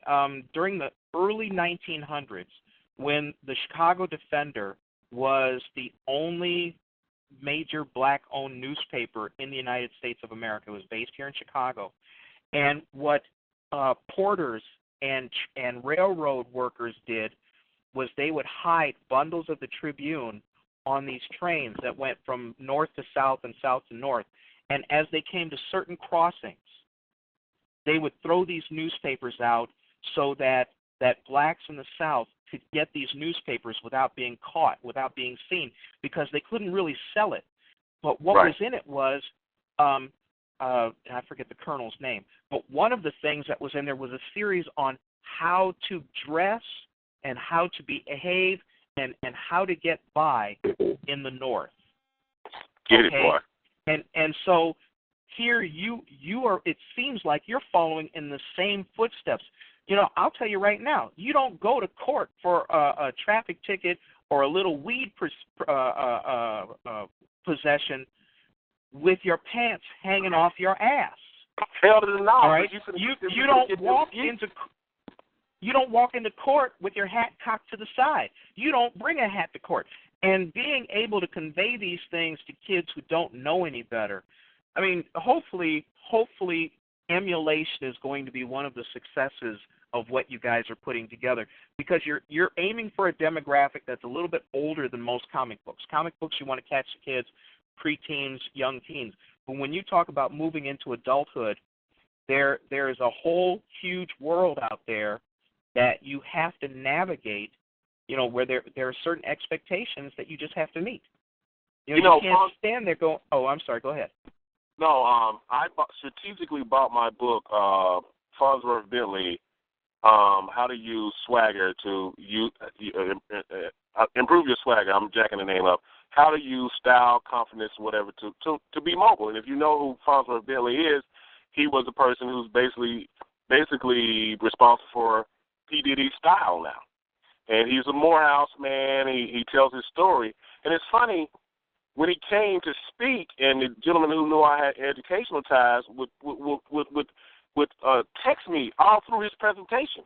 Hey, Tonio. Hey, Mr. Holmes, hook me up with Farms of Billy. I want to hear my demo. I was like, you asshole, stop and listen. He's trying to show us etiquette. He's trying to show us how to dress well. He's trying to show us, and y'all want him to get a demo?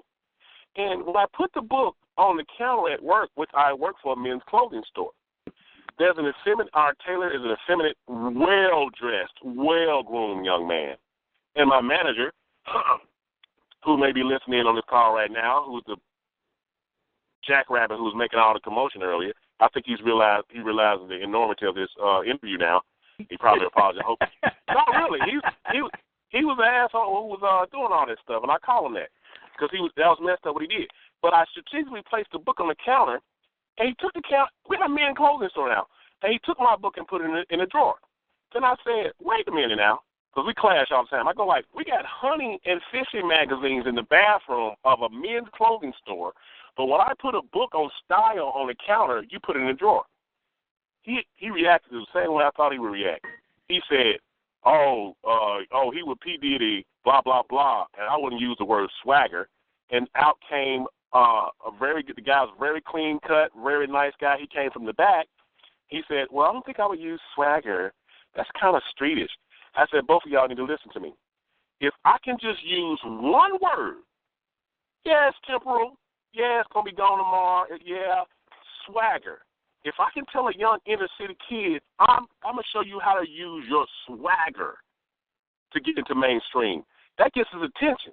But then you go back and say, hold on, let's redefine swagger.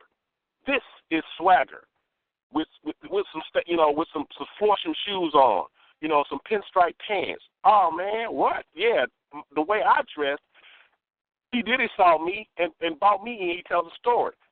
If you can just ignite that light in a young man, he can start saying, wait a minute, baggy pants and J's and hat cocked to the back, let me try that. And my wife worked for the public school, and she saw, and I see the young men wearing bow ties now and button-up shirts and whatever. So if I can just use that word swagger, a lot of mainstream people will say, man, why are you using that ghetto vernacular? But look at what it did. The young man opened the book and said, oh, this is a book on etiquette. I said, yeah. Why do you use swagger? Don't worry about that. Oh, this is a book on how to speak in public. Yeah. Oh, this is a book on how to dress. Yeah, that's what this book is. So how we do it and the tools we use, only we can do it as African Americans. Another situation happened at work. If you come in my store, hey, how you doing? Welcome to blah, blah, blah. How can I help you? Sure. If the brothers walk in, they from a certain part of the neighborhood, I know they doughboys, I know they street guys, I'm still going to say, hey, man, welcome to Men's Warehouse. How can I help you? We get off in the corner and say, what up, cuz? You walk by and say, Tony, man, how can you talk like with them? It's called code switching. I have to do it. No, you don't have to. I said, to relate to these people, I'm doing that now. I won't do it in public. But you being two-faced, you being hypocritical. Say, no, I have to code switch every day of my life. Our counterparts never have to code switch. Never. So I think – go ahead. Go ahead. Well, that's so true. I'll tell a quick story. I went to school in Green Bay, Wisconsin. Yeah, I apologize, but I had to because, it was nearby. Anyway, I was up there one time, and normally during Thanksgiving, because I had a radio show, I would volunteer to do the holidays. So one time, so what I would do is I would invite a bunch of people over. I would make a big turkey, and then everybody else would come over and bring other food. Okay, there's the layout, the backstory. Everybody was there. We were getting ready to eat, and all of a sudden the phone rings, and it's somebody from here in Chicago, one of my buddies from high school. And I immediately flip and start speaking to him the way I normally spoke to him, which is not this way. And so I'm talking to him, and yeah, all right, what's happening? Oh yeah, and then I hung up the phone and I turned around and everybody's looking at me, like, who the hell are you? And I said, what? And they said, but what was that? I said, I was talking to a friend of mine at home, but it was so different. I said, well, yeah. They said, well, who are you? I said, I'm still me. But what was that? I said, look, when you go to France, don't you try to speak French? And then they got quiet. And they got quiet because then they realized, oh, well, maybe I'm just speaking that way so that they understand me. But see, that's what we have to do, okay? Because now, look, they invented this new word for the N-word. I'm not going to say it because I find it offensive. You know, the new N-word is thug. Okay, when you say that, you know, that's the new N-word. And the fact of the matter is there's still so much resistance to anything that speaks of black culture that it's tough. It's very tough out there for our kids if they don't learn the fundamentals that you're talking about, the swagger, the code, the way to dress, all of these things. These are advantages that we have to teach our children. These are protective coloring in order to get by. And they're and fundamental. They're fundamental and vital. You have to do them. I know, but they resent it. They resent it because they go, man, you just trying to make me into something I'm not. And my response to that is, no, what I'm doing is I'm giving you camouflage so you can sneak up on somebody and take their job away from them. Preach! When I went and then back they to go, oh, go ahead. When I went back to Mississippi Valley State University, I said, okay, I'm used to wearing urban wear and DJ stuff. Hey, what's up, the world famous DJ Tony O, whoop de whoop, that's the latest one. Go, hit me up on Twitter. I had to say, I'm going to wear a shirt and tie every day. My dad, it's a whole new story about my dad, but I realized my dad was a good dresser. I had a lot of his shirts, which were nice clothes. I even went to the Goodwill and the Salvation Army. But I wore a shirt and tie every day.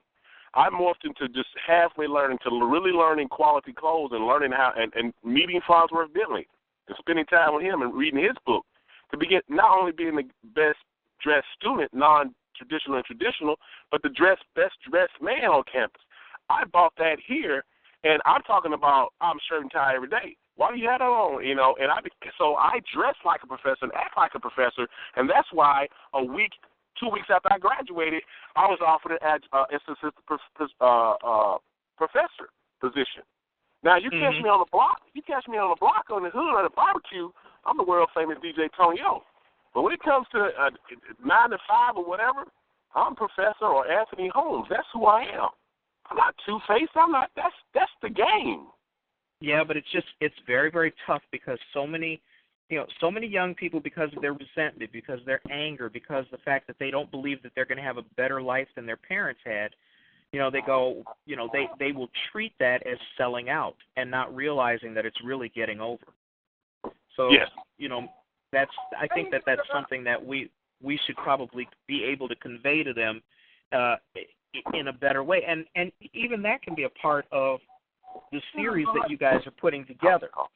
We've got about 10 minutes left here. Let me ask you guys, both of you, a question here, and I'll start out with you, Ricardo. When you look at where your story arcs are going, and you look at how you're putting together the creative narrative of your characters, if you last for the next 10 years, if this keeps going for 10 years, as you said, you've got some wiggle room because you have them starting out as freshmen and you're going to follow them maybe even into the graduation and job market. Where do you see the series kind of ending, 5 years down the road? 5 years down the road, I can see it impacting young black kids in the education system. We don't know when I just got off. Yep. I'm sorry? Oh, I'm sorry. I heard something in the background. Me too. Yeah, that's what distracts me. Yeah, so when we're successful and we implement it in the education system and get the superintendents and the principals to buy into it, and like we said earlier, from kindergarten to high school, we have these we base a curriculum. We can base a curriculum off the episodes. Like, for example, did I get accepted? We can focus on ACT and SAT scores and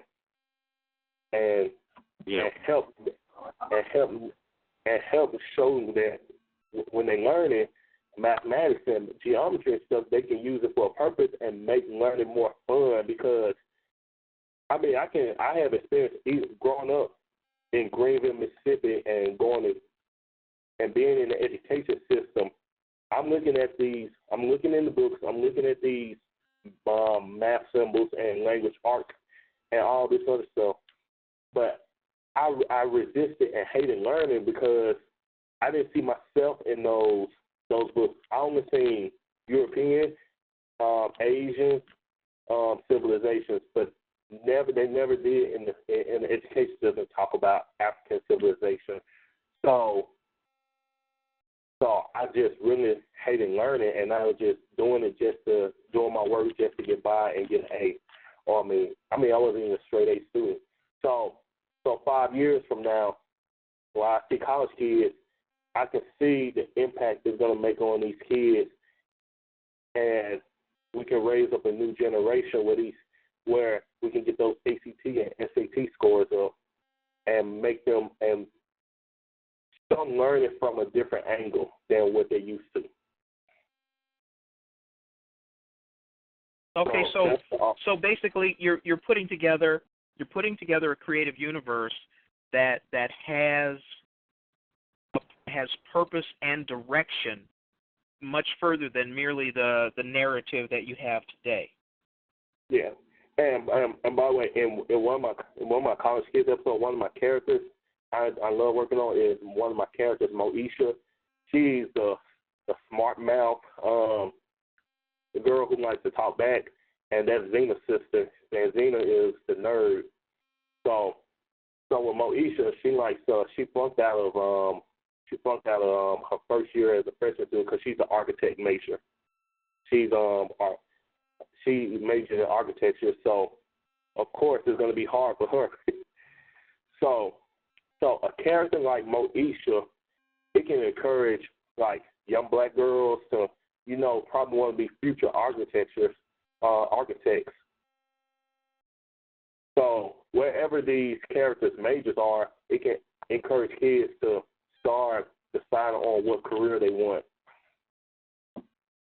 That's pretty cool. Now, when you have you considered, over the next few years, are you going to be the sole, or are the two of you going to be the sole creatives that put together the storylines, or do you think you might be able to collaborate with other people, or even have guest writers come in and maybe do a story arc with you?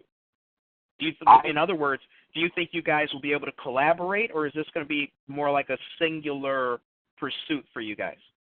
I see college kids. I see the college kids as icons, and I see other stories being told by other artists, even ministries. I mean, not necessarily Christian, but even other people. I'm talking about why can't we take like say I like Dr. Umar Johnson.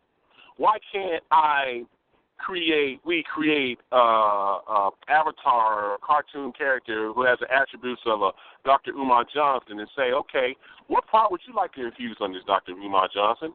And he may be a guest lecturer at the college, on the fictitious college. I see other people who already have stories to tell but don't have an avenue, who may have visualized their characters looking one way, or may have it hard to find artists to depict the characters they created. Why can't they write for college kids? We're not trying to put a stranglehold and say this is our creation, we don't let nobody in. It is no way that. We're trying to say, hey, here's something everybody can be a part of. Everybody can write something for college kids, as long as we stick to the core values of what we're trying to do, as long as we stick to it's about these characters and making an impact. College kids, to capitalize, is an avenue. I also, what I see, and I'm going ahead and answer the question you're going to ask me in a few years, I see corporations, I see people fighting to say, hey, I want McDonald's in the background of your college kids. I want Starbucks coffee in the background. See, I don't know how to handle that part, but I know there's someone out there who can broker that without giving up any rights. You want Starbucks? You want a Starbucks coffee billboard? Because I'm telling you, Ricardo is very, very good at placing objects using different forms of two-dimensional and three-dimensional art to make it look realistic. So this world we're creating, just like Second Life, the popular online game Second Life and things. People are totally tied into it. Go ahead. Okay. And then I want to chime in. Another inspiration for me creating these virtual worlds is playing games like Final Fantasy X and other video games growing up. And as a young boy growing up and not having my dad in the house, I used to think to myself sometimes, man, I would love to create these virtual worlds that they create in video games. So I remember I used to try to draw those backgrounds and images, and sometimes, and I remember this software I played with called RPG Maker, where I did my own virtual world. So that imagination right there helped me to do what I'm doing right now, because as a kid, kids, that imagination starts when they're early. And that's why you have to reach them when they're young, because so you can let their imagination grow. That is true. You want to nurture that as early as possible. We've got about 2 minutes left. Let me get some things out of the way here. First of all, I want to thank both you guys for being here, and please keep. Oh, well, we lost. Who did we lose? Anthony? Yeah. Yeah. Anyway, I want to thank both of you for being here, because I mean this is different from many of the kinds of worlds that people have created that I've had an opportunity to interview, and I look forward to you guys, really producing later, and continuing on with the kind of work that you're doing, because it is so different, and I think that it's going to attract the attention that you so richly deserve. Second of all, I want to thank everybody who listened. And for those of you who picked this up as a podcast, remember, this is this show, the Genesis Science Fiction Radio Show, is on every Friday night at 9 p.m. Eastern Time. So it's live at 9 p.m. People log on from all kinds of places, watch it. Even we have a couple people from the African continent who check it out. I want to thank you.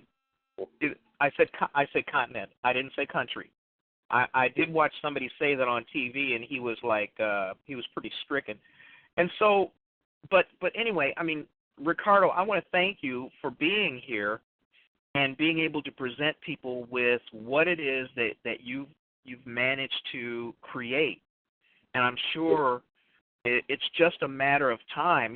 The more you do, the more people are going to check you out and see all the fine things you're doing. So thank you very much for doing that. And also thank you for being on the show. No problem. Did you enjoy yourself? Oh, yes. I really enjoyed myself. It felt like I was talking to another family member when I was talking on the phone. I was very confident. I was eased. And I really want to thank Jarvis for the Black Science Fiction Society. And I just thank him for helping me out, and I hope to do some collaborations. So I really want to thank Jarvis for helping to set up this interview and believing in college kids. And a lot of people are anticipating for the second episode. So we have some things going on in the second episode called Finally Made on Campus, and you can check out the College Kids page, and there's 5 promos of what's going to be in episode 2. Okay, about how long before we get to see the next episode? Hopefully it'll be out in the summer or August. Okay. All right, well, we have run out of time, and again, I want to thank you. I'll of course, you and I will see each other online. Yes. I want to thank everybody who tuned in. Thank all of you who checked this out as a podcast. Remember to tell your friends. The show is live every Friday night at 9 p.m. Eastern, and that means just follow it around the clock. It's the same at the same time, but different time, same time slot. And on behalf of the site and the show, I want to say thank you again for being here. And now we're going to turn it over to Jarvis, and he'll take us on out. All right. Thank you, William. I'm going to keep it short and sweet tonight. I want to thank you guys both for taking time out of your busy schedule to come on and share what you're doing and how you're doing it with our listeners so that we can get out here and spread the word about what you're doing. Also, we're going to thank all of our listeners and supporters and our host, who always does a magnificent job. And there are a couple of things I want to talk to you off the air about to kind of try to help you guys along and to do those collaborations that you were talking about. But thank you once again, everyone, for tuning in, and have a good night. And I'll talk to you a little more over in the chat room in maybe 10 minutes. Okay, and on behalf of the show, thank you, everybody, for listening, and we'll see you next Friday. All right. Bye-bye. Bye.